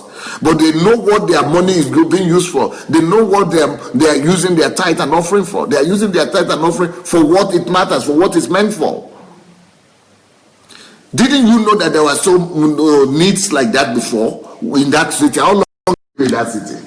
Oh, I've lived there almost all my life. Now that's over 40 years. And you have been a Christian for some time, and you are not doing that. We were not doing that. You could give, to people, maybe family members or maybe neighbors, people you saw that had needs. As Christians, you knew you should give, but you didn't see problems in the society and maybe connected yourself to those problems and said, okay, this is what I can solve. If I see widows or this, I can, we didn't see it like that. And since we did, I think there was something, I missed that thought. Because your Christianity became more practical. Yes. Just these few months. Yes. So, yes. What does that make you feel? What is the difference? Okay, yes, before I get to that, what I was going to say is that you said something about first fruits when you were talking. You said sometimes you do not even know that your first fruits, or your tithes or something, you're thinking, don't you think that first fruits might even be for your parents? Yeah. You see, when we were going to church, it was at the point where we were just starting out, my family and I, my husband and I, and things were rough. But you had to pay your tithes and offerings and stuff like that. So there were many times we'll give excuses to his parents, that we couldn't send money, money. It could take 3 months, 4 months, and you're struggling, you couldn't send, but your tithe will be regular. So the day we came out of church, we said to ourselves, see, at least no matter how hard things are, we always pay tithes. I say, so no matter how hard things are, this tithe will go to your parents. Amen. Yes. And from that day on, it became stable. Easy. No matter how bad the business was, no matter how bad financial situation was, because in Africa, you see, like nobody takes care of them. There's nothing anywhere. If you don't take care of your parents and they are not well-to-do, they've done everything to take care of you. Government didn't help them, and now they are retired or they are old and there's no support anywhere. You have to support them. So, and they weren't complaining, but we knew we were not doing our part concerning them. But the moment we started, we now said, now that same discipline we used in church, we'll use it with them. And monthly, no matter how bad the business, the same way we just take it out. So no matter how much they're talking, the business is bad, stuff is bad, no money, nothing, that one will be the first to go. And that taught us from that time that, look, if you dedicate yourself to anything to solve and all that, then you can do it, So it's like, it's not about just being religious and thinking church is where money goes. So it doesn't matter what happens, I give my tithe there. So you take your tithes there. I remember Pastor saying something about when he was starting out, he said he thanks God for a particular church member, or maybe two of them, who they are very, very rich. One has a bank. I mean, when you talk of a banker, those are the real bankers. They are not just working in banks. He has a bank. And so he was going to give his tithes. And he told, Pastor said, and he told him, look, I will give you my tithes. But where do we want to put it? I want to see how we're going to channel that tithe. Our pastor was like, actually, maybe feeding of the poor was what was on ground there or stuff like that and everything. And it was like, okay, good. Just show me where to pay to, and we'll be feeding the poor, So, and that helped, they fed so many, they got so many through that and everything. But Pastor said something there. He said, thank God for him. As pure as his heart seemed to be then, who knows if, he didn't bring that method and say, look, this money is huge. The kind of money I'm going to be giving you is huge. I don't want to tempt you with it. I would rather see it go straight. So let's do it that way. Like that. So what happens is, if we don't suspend our brains, we don't become gullible, we also will have some sense and say, yeah, if I'm giving, I should know that, it's doing it's solving some problems in the society. Yes. Olu Tokwe here is from my book, Church Shift. And I was just thinking today of saying this lady that was talking about church, that maybe they have not read my book or Church Shift. Yeah, because Church Shift, this is my book here. I really addressed that in this book. And he's quoting from it. Tokwe said, in the book, he says, the Great Commission happens outside the church. Ministry, therefore, is what you do to bring your life and your sphere of influence under the kingdom rule. So, if ministry is helping you to make yourself closer and come under the dominion and the power of the kingdom rule, or is making you to bring your sphere of influence under the kingdom rule, under the influence of the kingdom rule, that is ministry. Yeah. But just going to church, that is not ministry. No, it's not. Any one of you want to say anything, contribute anything more? Yeah, okay. Okay. Well, today was a unique class. I would like to encourage everyone that is here to go ahead and share the message again. Please look under your video. You'll be able to see the share button or the option to share. So let's go ahead and share the message. This message will deliver and liberate a lot of people. We are not talking about religion now. We are talking about real Christianity and real relationship with God. So let's go ahead and share this message. As many people as possible, please go ahead and share the message. Let this truth set people free. Shioma Ugwude Unwigwe says, to order Pastor Sunday's books and CDs and messages in Nigeria, she's giving a telephone number here. So go ahead and look into, if you are based in Nigeria, you could get all my material from her. Get in touch with her, and she'll be able to get you any material of mine that you want. So congratulations to all of you today, that this the last day of the old year, and tomorrow a new year starts. 2017 starts from tomorrow. Well.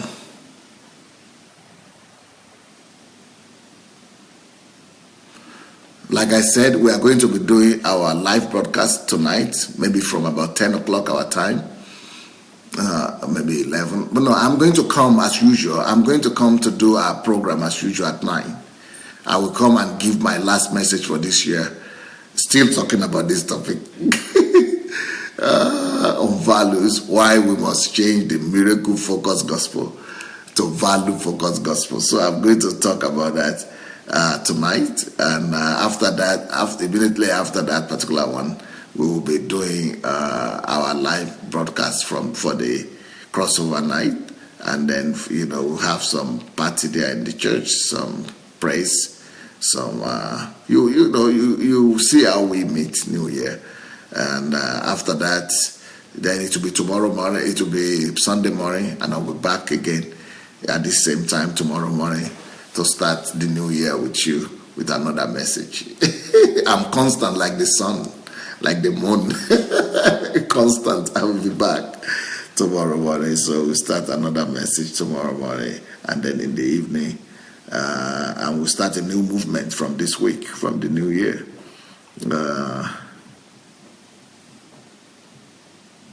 Okay, somebody is writing here. Yomi Onabule is saying, this man is not being specific. Okay, I'm not being specific. Good. He's the one that is specific. Wise guy, yeah? Someone that knows. You should know this man that you are calling this man. My name is Sunday Adelaja. I'm a pastor, by the way, so I know one or two things about Christianity. And not just that I know one or two things about Christianity, I've been the only man in the world who has been able to pastor a church that is 99% white people. I mean, the biggest church like that. And I am a black man that has been able to come to a different continent from his, and has been able to do what no human being has done in history. I am a man that is living in the 21st century that has been able to build the largest church in the continent of Europe.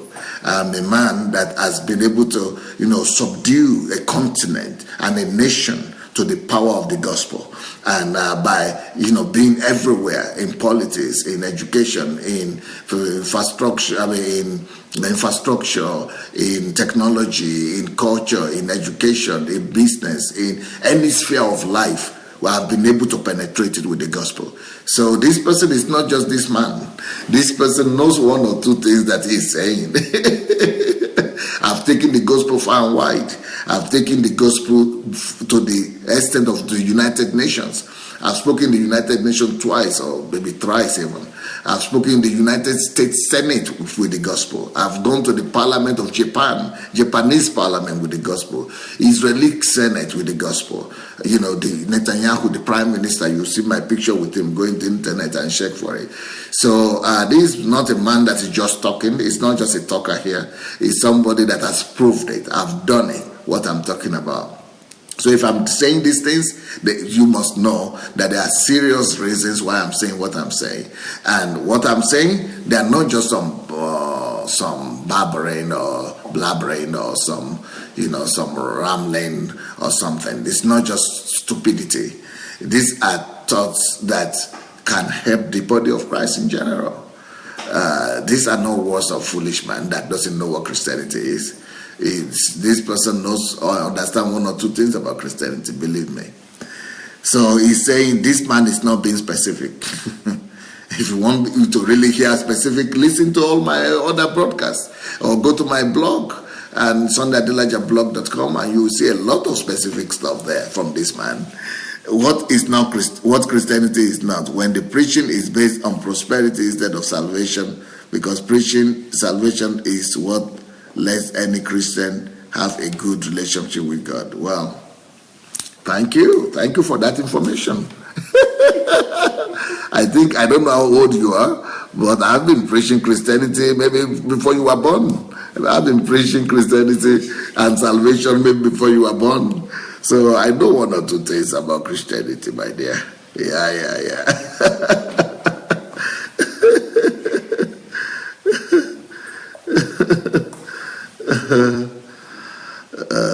Okay, I know some of the things I'm saying are controversial, but the reason they sound controversial to you is because religion has replaced personal relationship with God.